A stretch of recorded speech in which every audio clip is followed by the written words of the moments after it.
And now let's talk briefly about your self-talk.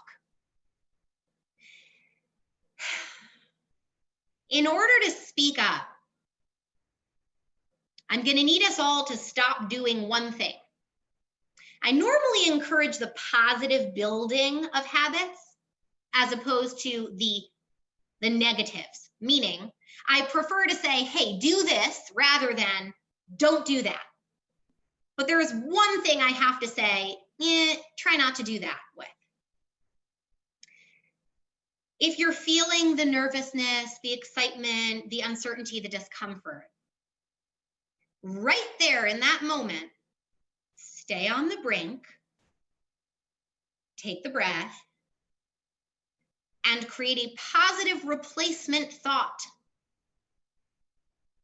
Change your mind.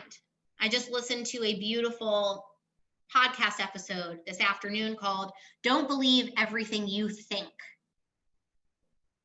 I'll say that again here. Do not believe every word your mind says to you. Do not believe everything you think. If you're about to get on that stage, I'm great at this.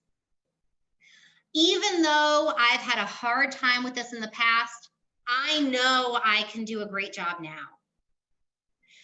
I feel good in my body. I trust myself.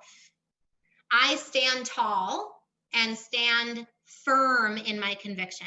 I speak my truth. Whatever your affirmation, whatever your affirmative speech needs to be, land on it. You can take time to do that and use that PRT, positive replacement thought, when you are in the thick of it. No one's going to do that for you. I can't do it for you. You can do it for yourself. Befriend yourself. And this is how you open up and speak up.